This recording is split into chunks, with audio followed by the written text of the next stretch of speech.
All right. Good morning, everyone, and welcome to the webinar for Arrival Guidelines for Incoming International Students for Spring Semester 2022.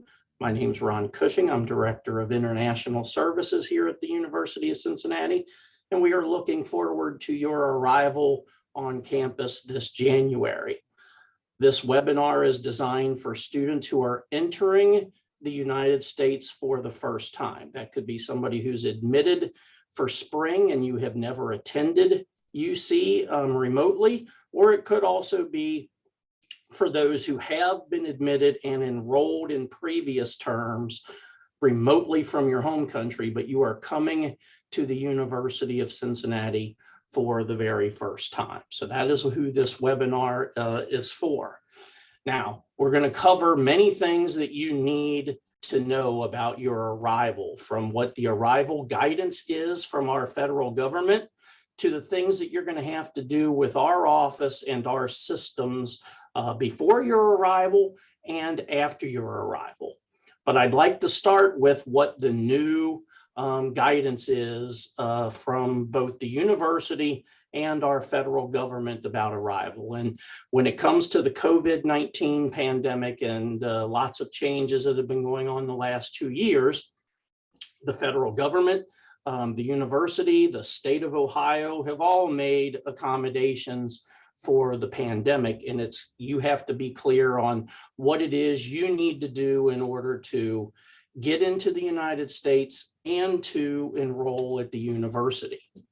At the top of the list of things I want to discuss is that effective this past Monday, November 8th, there is a new presidential proclamation that was put in place that puts guidelines around who can actually enter the United States.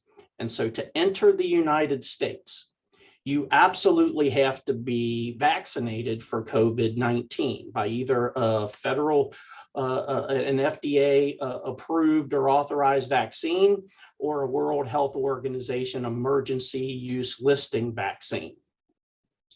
In addition to being fully vaccinated, you also have to get a negative COVID-19 test within 3 days of your scheduled flight. And to be considered fully vaccinated, that means you have to be at least 14 days out from having the last shot that's required of your vaccination. Remember, some vaccinations only require 1 shot, others require 2. And you have to be 14 days past that final vaccination shot before you can come. Now, there are limited vaccines that are accepted by the US government. And the 3 big ones here in the US are Pfizer, Moderna, and Johnson & Johnson or Janssen. And those are available in some other countries as well. Other vaccines that are acceptable are AstraZeneca, Covishield, Sinovac, and Sinopharm. But you must be vaccinated by one of these options in order to come to the United States now. When you come, you need to make sure you carry your proof of vaccination. And you all should have a certificate or some type of notice from whatever entity vaccinated you with a code on it. You can either have a digital photo of that card or certificate vaccination process on your phone that you can show, or you can bring the original certificate if you want, or a copy of it. But you have to make sure that you carry with you both to the airport, because they're going to ask you for it, and potentially upon entry in the United States, they could ask you to show it again. So make sure that you have documentation of your vaccine when you go to the airport. The documentation of the vaccine must have all of your personal identifiers, your name. If it includes your passport number, it has to be the passport that you're showing to the airline and Homeland Security when you try to enter the US. It has to have the name of the official source who gave you the vaccination and indicate who the vaccine manufacturer is and the date. So make sure that you carry the appropriate vaccination documentation with you when you travel. Now, there are limited exemptions to getting into the United States without being fully vaccinated. One exemption is out there for students who are coming from countries where 10% or less of the total population has been vaccinated. I'll show you that list in just a moment. If you happen to be under the age of 18, you would be exempt from it.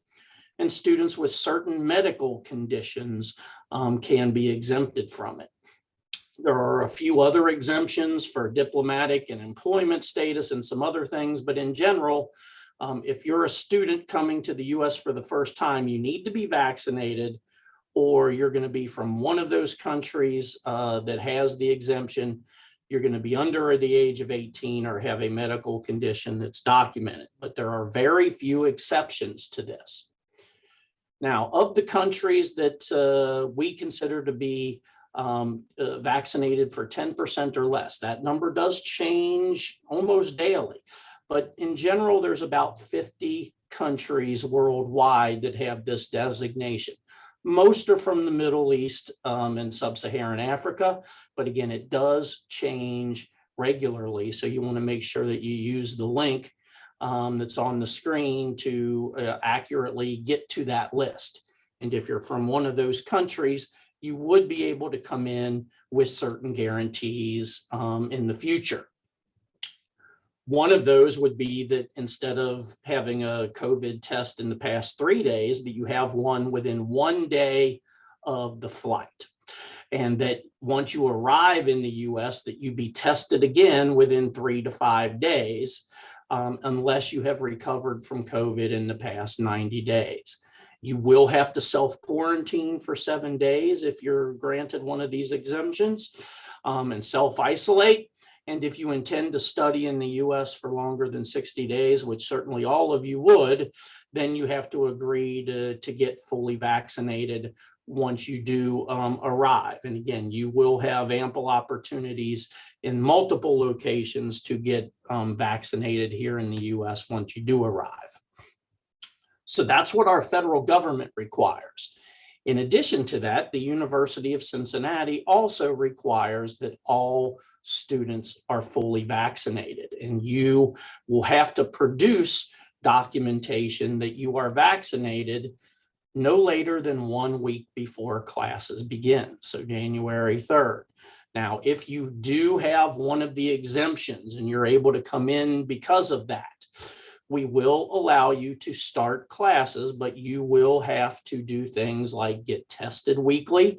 And again, once you comply and do get the vaccination, you'll have to produce documentation of that. Everybody needs to be aware of how to produce your vaccination status, and that's done through the UC COVID Chec email on your screen. And you can also visit uc.edu/public health for more information.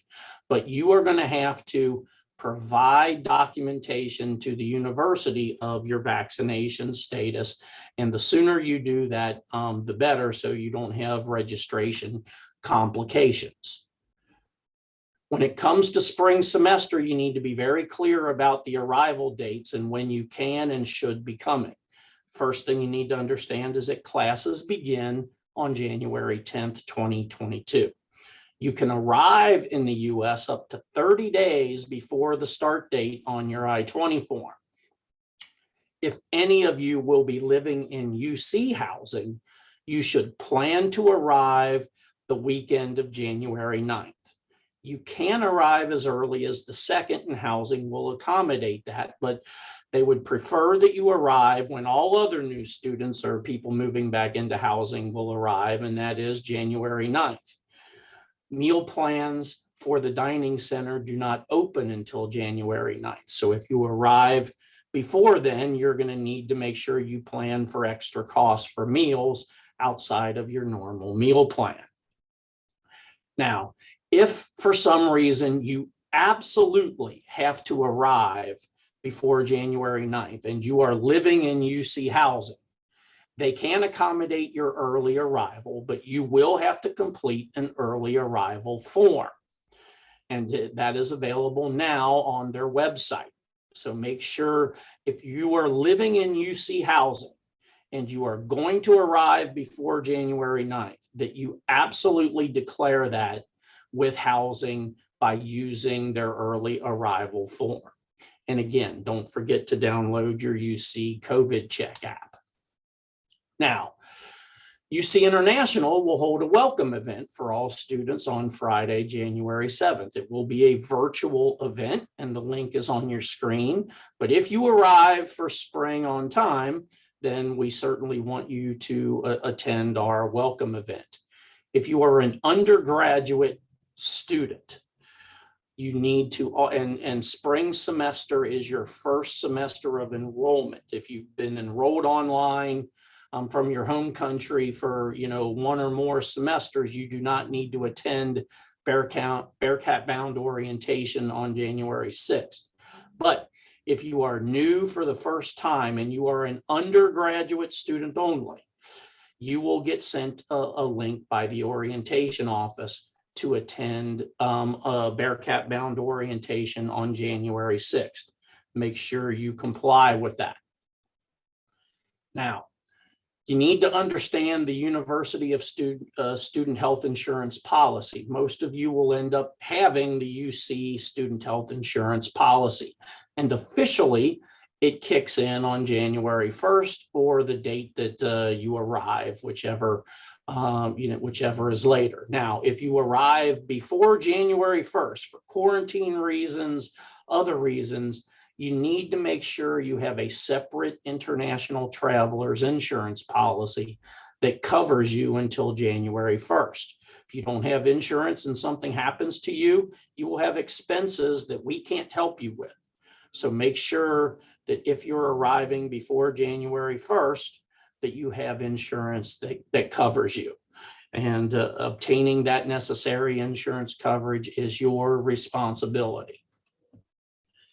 Now, that's the requirements for coming to the US and what UC's vaccination requirements. But if you're coming on an F1 or a J1 student visa, there are additional things that you need to be aware of. The very first thing is that your program cannot be entirely online if you're coming in the spring. Full-time enrollment is what all F1 and J1 students have to engage in, and that means 12 credit hours or more if you're an undergraduate student, 10 credit hours or more if you're going to be a graduate student. And you cannot enroll in only online classes and enter the United States.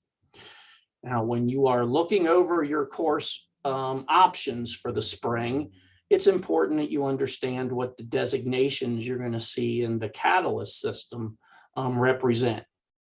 When you see a P by that course registration, that means that it's a fully in-person course. DL means it's a fully online course. We have two additional course options that are in between. One is PD for partial distance learning, and one is MD for mostly distance learning. The P and the PD classes are considered in person. The DL and the MD classes are considered online. So make sure you keep that in mind as you are registering for your necessary classes. You also need to keep in mind that most of our programs have now returned to pre-pandemic levels of in-person course offerings.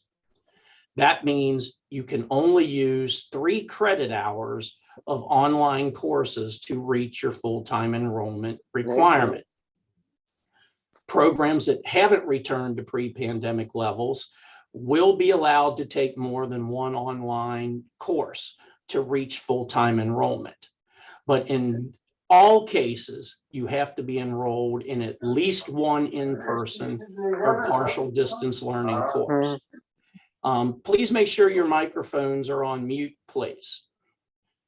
Students need to verify with their program what their program offerings are. Again, if they're back to normal operations, we have over 300 programs, and we don't know across the board which ones are back to normal and which ones aren't. That means you need to be enrolled for at least 12 credit hours or 10 credit hours with only one in-person or with only one online course.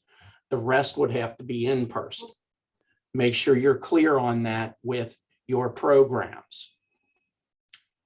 Now, next I want to talk about what steps you should be taking with our office to let us know if you're coming or not. So first thing is, all students arriving in Cincinnati for the first time has to complete our pre-arrival checklist.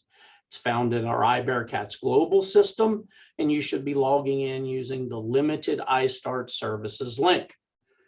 Once your visa stamp has been issued, make sure you go back and start completing the remainder of the pre-arrival checklist. If you've already been issued your visa, you should be completed with tabs 1 through 5 of our checklist.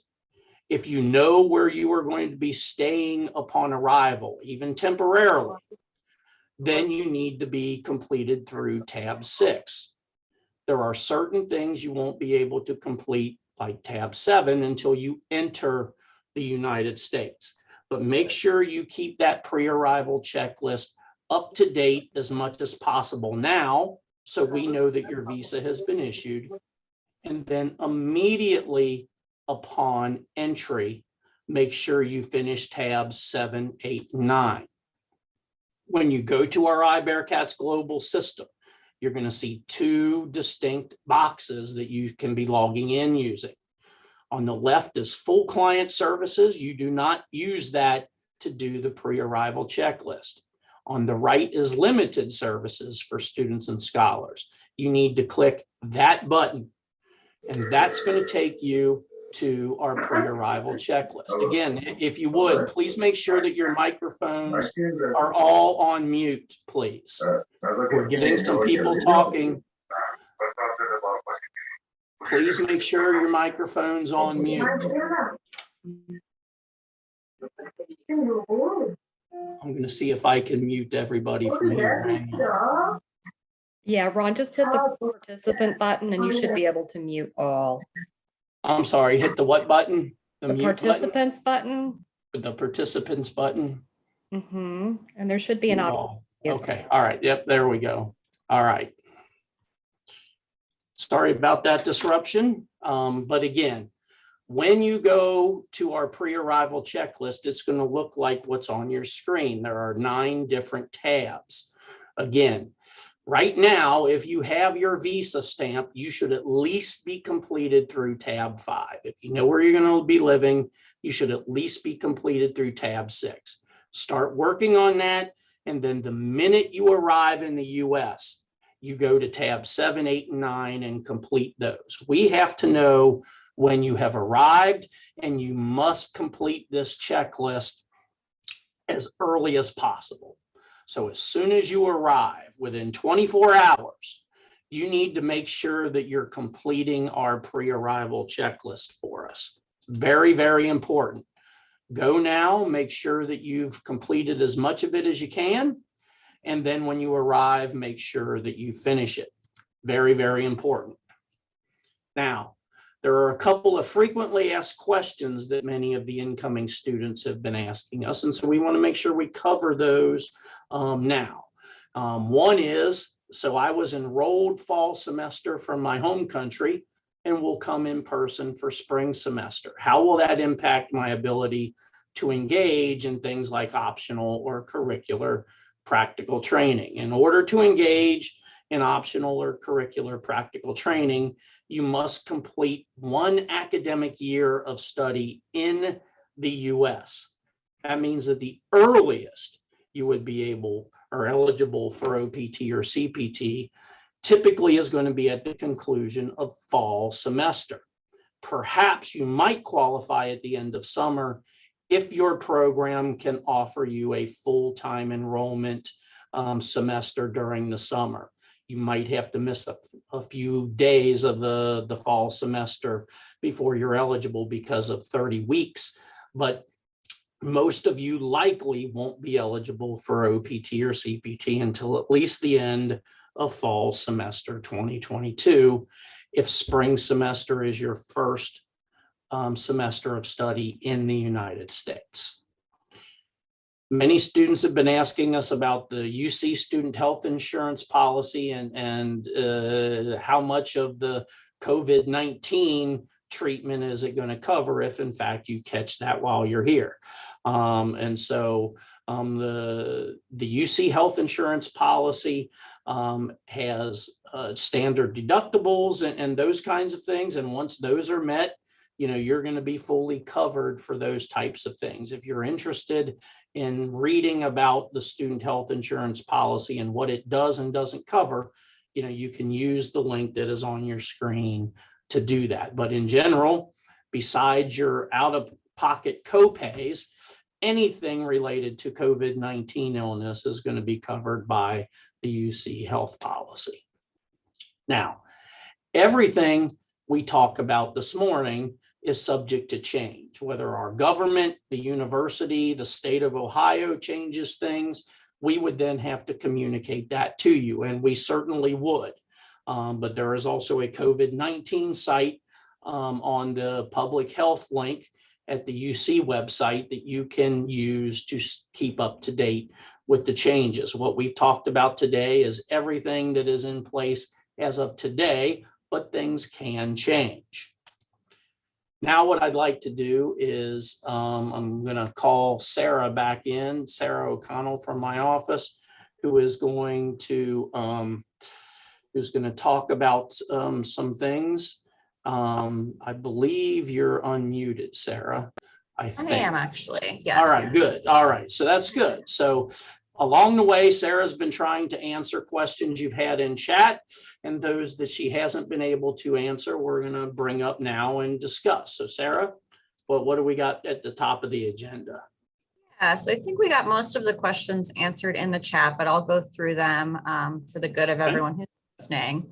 I think the first confirmation that would be good for us to have is BBO also virtual, the Bearcat Bound orientation? It is not. It is in person. Okay, so students will need to arrange to arrive on campus sooner for that. That's right. Now, if that changes, the orientation office will communicate that with you later. Okay. Let's see here. Someone did note Covaxin was recently approved. I did check the CDC site and it looks like that vaccine is now listed there. So that may have been a recent approval.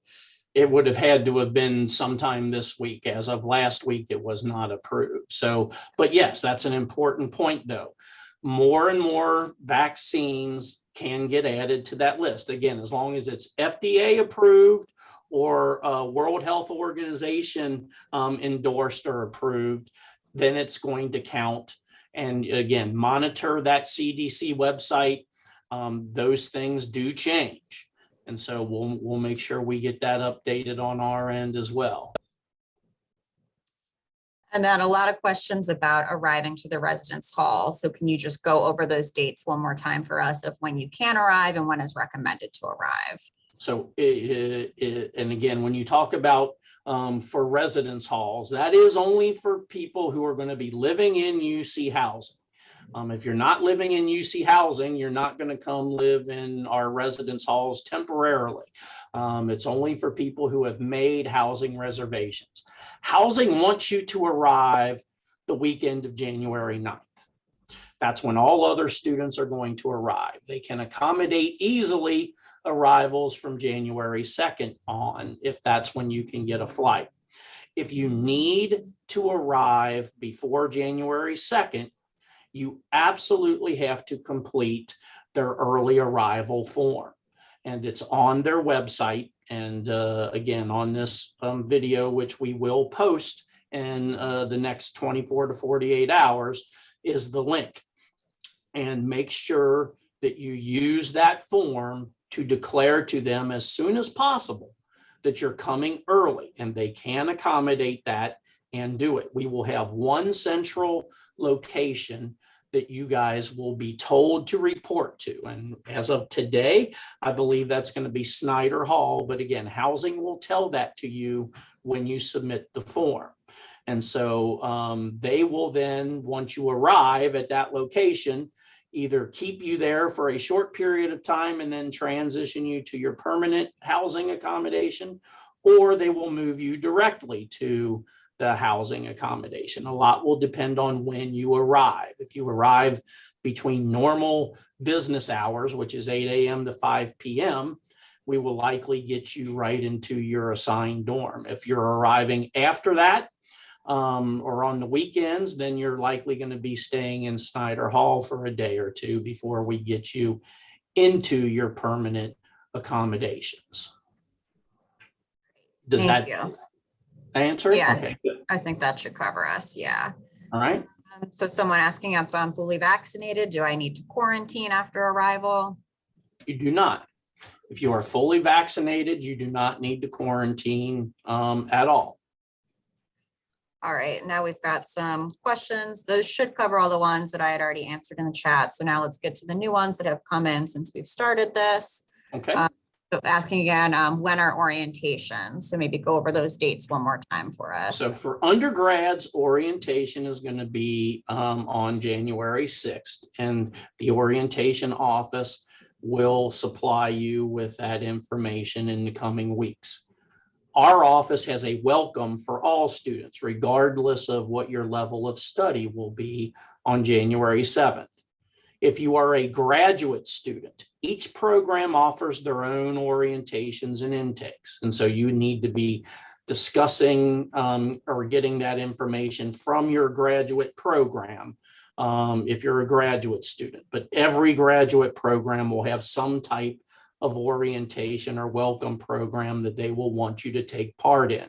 Make sure that you're aware of what that is. And you have to ask your program that information. We don't have that. And then a follow-up to that, asking about how to apply for the orientations. I think you covered that in the slide, but if you could just, for the BBO and for our office, how will they apply? So the BBO will be following up with you directly on that. You don't have to sign up for it. They will sign you up and communicate with you. For our welcome, there is a link that's on the slide that you are going to have to go to. Let me go ahead and pull that back up here for just a second.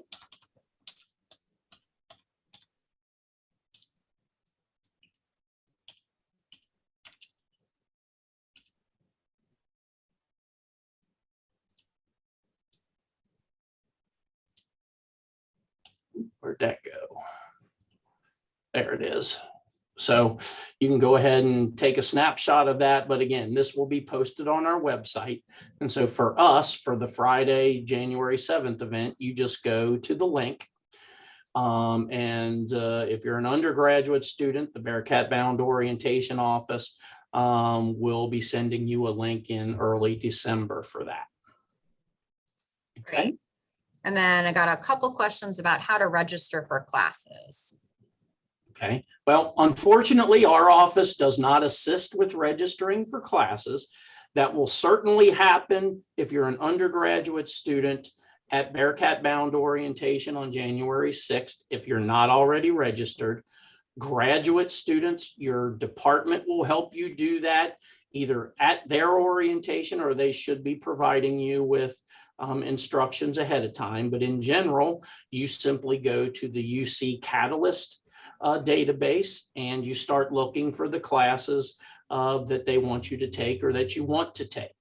And you just go ahead and you enroll for them through the Catalyst system. Great. And a couple of questions about their immunization records and when they should complete those with MedProctor. As soon as possible. So some things they want you to upload ahead of time if you can. Whatever you have, upload to them now. What you don't have, when part of the pre-arrival checklist process will be instructions on how and when you will have a health screening upon arrival. And at that point, you will absolutely have to have everything either uploaded or they're going to do certain tests on you for those immunizations. As soon as you can, start using MedProctor and uploading the required immunization documents. All right, let's see. We've answered most of these. Talked about the immunization and vaccines. So what if they can't arrive for the BBO orientation? What should they do? You need to be in contact with your admitting college about making sure you know what classes you should be enrolled for and getting enrolled for those classes. But one way or the other, you need to make sure you're here by January 10th, which is when classes begin. And then someone asking about enrollment in summer semester. Is that mandatory for students? Are there any conditions they should be aware of for that? Enrollment in the summer is not mandatory unless you're in a program that requires it. Very few require it. And it would only be, number one, at the graduate level for certain programs. And depending on if you're an undergraduate student and you've been studying remotely for a couple of semesters and you're in a co-op program, there might be a summer enrollment component for you at this point. But basically, in most cases, summer enrollment is optional. And you need to check with your program or college advisor if you're an undergraduate student about summer requirements, if any. We've got some questions that are pretty housing specific. So after this, I put the email address for housing into the chat, but some of those questions about finding a roommate, housing allotments, when that's going to be sent out, I would recommend you look at the housing website or contact them. We're not going to have that specific of information. Correct. Everything you need for housing to arrive this spring is up and active on their system today, including the early arrival form. So go to the housing website and you should be able to find all the information that you need, including a contact email for them if you have additional questions. So along with that registration question, am I eligible to do co-op or OPT in summer 2022 if I started studying in the US in January 2022? No, you are not. That question. Right. If the type of vaccine we got is not accepted, what should we do? You will not be able to enter the United States. So you would need to either try to get one of the acceptable vaccines, or if you can't, then you need to start thinking about deferring to a future term when hopefully you can get that vaccination. Again, unless you fall on one of those limited exemption reasons, you're from a country that has 10% or less vaccinated, you're under 18, you have a valid medical reason. If you're not vaccinated, they're not going to let you come. And if that's the case, then you need to make sure that you complete our COVID enrollment request e-form in our iBearcats global system to come for a future term. And then will the health screening be scheduled before we arrive, or is that something we'll schedule after? It will be scheduled after you arrive. Let's see. I think that might be all of the ones that need to be covered. Okay. Well, again, we are going to post this on our website within the next 24 to 48 hours. You can re-listen to parts of it if you need to, but you can always email us questions at international.students@uc.edu between now and then. I do want to take just one more moment to mention something about the end of December. So the university has what's called winter days, where it shuts down for basically 2 weeks. And so from 5 p.m. on December 18th until 8 a.m. on January 3rd, most university departments are closed. Housing will obviously, have a limited staff and be able to accept you and when you come, but most offices will be closed, and that includes our office. So make sure that whatever you need from us, you've asked and had processed before 5 p.m. on December 18th, if at all possible. And again, just a reminder, regardless of where you're at in the process, to make sure you go to the pre-arrival checklist, complete as much as possible that you can complete now. And then immediately upon arrival in the US, make sure you finish that pre-arrival checklist. So with that, we will conclude the webinar, and we look forward to your arrival this January. And if you have questions, again, send us emails and we'll be happy to answer your questions. And so thank you for attending, and have a good day.